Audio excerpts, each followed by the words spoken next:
Good morning, everybody. Good morning. Welcome to the second Vastly Sage mentorship session. I'm very excited that you could join me again. I think the first one really went really well, and I am so appreciative of all of the feedback that you gave me.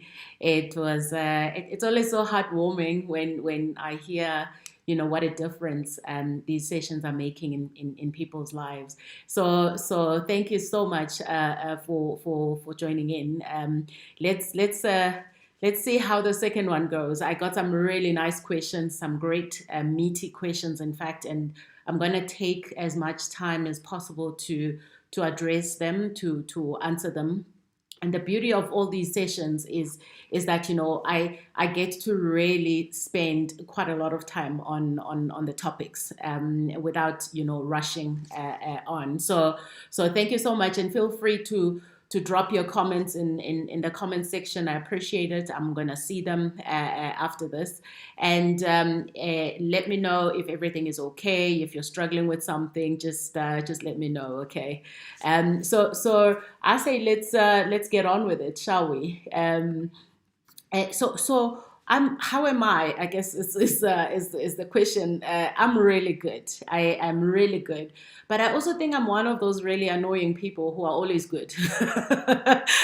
I'm good because even when things aren't going the way I would like them to go, I'm still good, and all I have to do is just brave through whatever I'm facing as a challenge.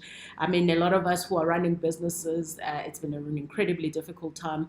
A lot of people have lost jobs, and we are the fortunate ones that we still have businesses to run and we still have jobs to maintain. So family wise, I'm fantastic. We are great. This morning we went for a walk together as a family. Well, I first went for my run and they followed me and we walked together. And yeah, so I'm really feeling great. I'm in a wonderful space. And I just thank God every day that I'm able to somehow use these platforms to impart some insights and some knowledge, and anything that I've learned, anything that I know, anything that I've kind of studied, and I'm quite happy. I'm that person, when I've discovered something, I want to share it with people. I never want to keep stuff to myself. So hi everybody, thank you for joining me. So let's get on with it. The first question is: many people speak of a mentor, coach, and a sponsor. Can one elevate and become well aligned with their goals without the necessary career guidance from early on? And at which stage of your career do you need which type of guidance? So the question again is: many people speak of a mentor, coach, and a sponsor. Can one elevate and become well aligned with their goals without the necessary career guidance from early on? And at which stage of your career do you need which type of guidance? So, first of all, these roles are quite different. They play different roles. Their outcome might be the same, to support you, but they are actually different roles.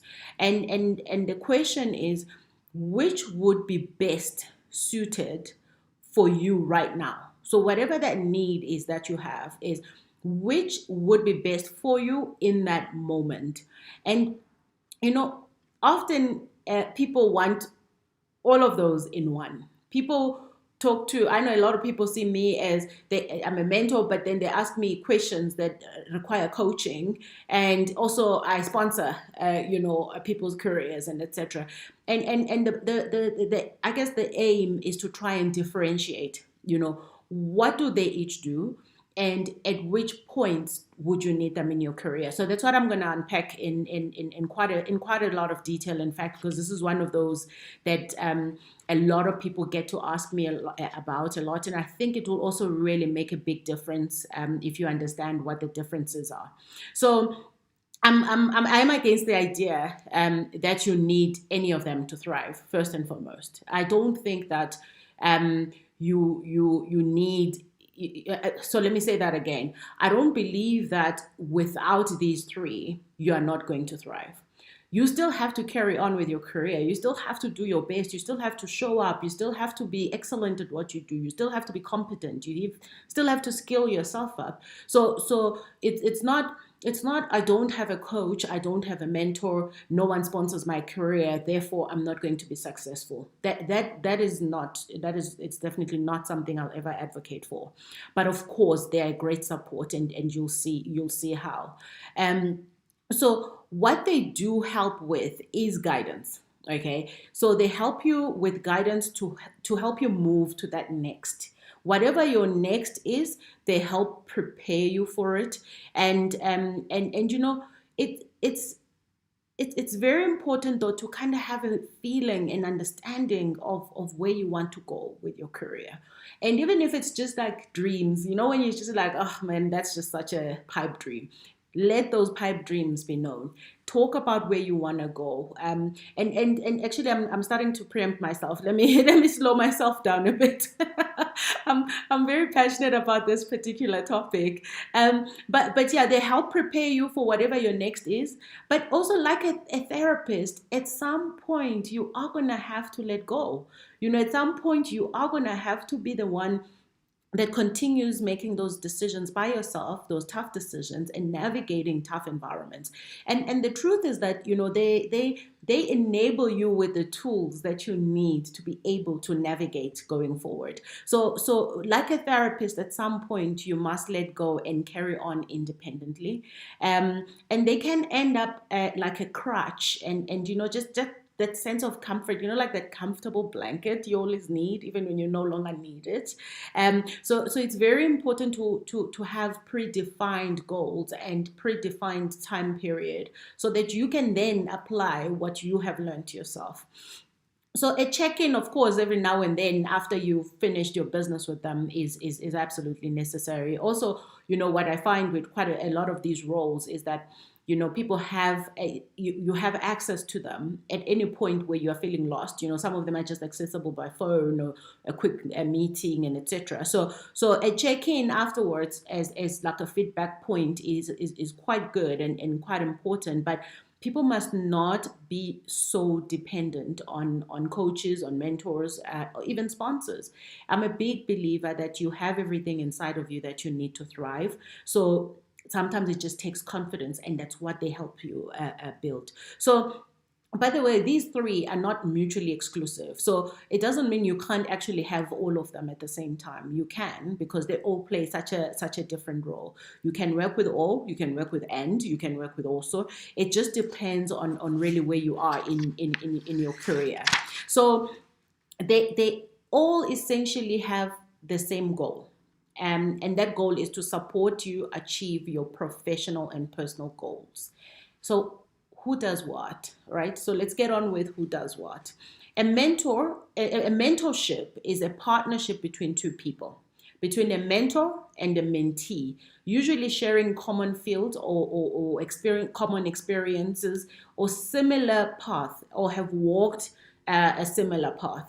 A mentor shares their experience with a mentee and guides them towards making decisions which they believe will be best for them. So a mentor is a guide. They guide you towards making those decisions which they believe will be the best ones for you.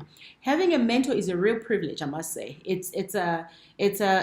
Often people who are mentors or who are in a mentorship role are people who are highly accomplished in some shape or form in their field, in their industry, in life. So there are people who don't really have a lot of time. So when somebody agrees to be your mentor, like me, then it's a real privilege. It's an opportunity to grow. It's an opportunity to learn from people who have done something similar to what you're trying to achieve. And I don't think there's a greater gift than that. Is my network not working well? Just give me a moment. I'm gonna ask. Just give me one moment. I'm gonna ask for help. So it's okay. Let me know if you can see me or hear me, because this was not supposed to happen today. So just give me a moment. I'll get someone to sort it out for us. Um, okay, perfect. Let's see how we carry on. Okay, it should be sorted. Can you hear me properly? Can you see me? Just let me know if you can.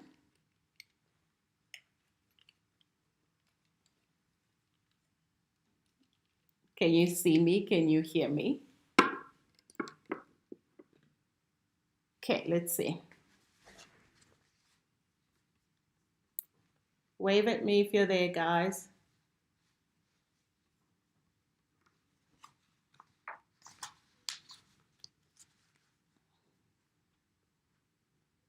Okay, thank you. All right, so you can at least see me and hear me now. That's great. So let's keep going and give me feedback if there's something that's not working well.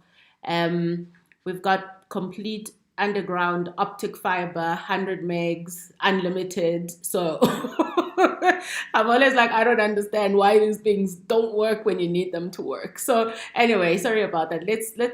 So I'm just gonna recap and say that having a mentor is a real privilege because a lot of people really don't have time to mentor others. So it's really important that you treat it as a real gift and an opportunity to learn.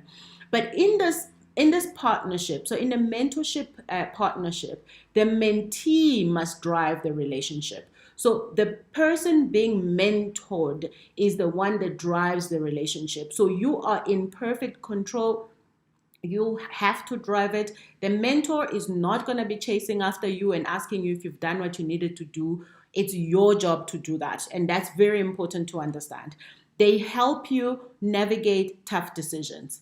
They share tips that are relevant to your field or your journey, which they found relevant in their own. And I think that's very important to understand is that a mentor is you can't just pick a mentor because you like them. You should be picking a mentor that has walked a similar path, a similar journey, so that you are able to learn from them and learn what you need to and take away what you need to take away from them. And so it is about sharing or shared experiences and experienced solutions and guidance. So experience is critical in mentorship. And often they do this for free, like me. Meaning they are investing and pouring into you. So your role in it is really critical.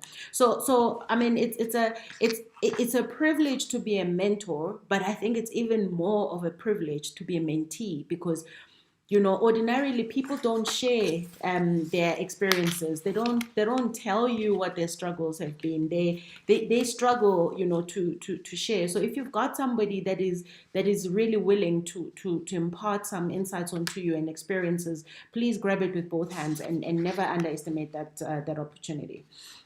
So that's what a mentor does. Now let's talk about a coach. A coach is a person who someone employs or hires to help them attain their goals, be it in life, in business, career, or in any other capacity that you see. So even professional sports players have got, I'm not just talking about the coaches that we are aware of, but they also have mental coaches. They've got, fitness coaches. So a coach is really a person that is paid, is hired and employed to help you attain your goals.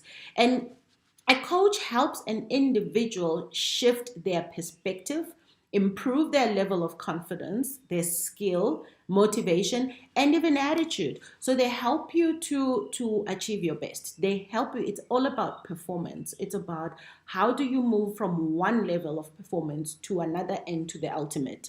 And that is typically a coach. So what do? They first of all, they are paid professionals who help you achieve the best and realize your full potential and helping you develop, even honing existing skills. So that's why sometimes when somebody asks me, I do all this mentorship. Sometimes I'll quickly answer questions, and then people ask me questions that are so in depth that require more time and more investment. And I'm like, actually, I've got a company that does coaching, and coaching is really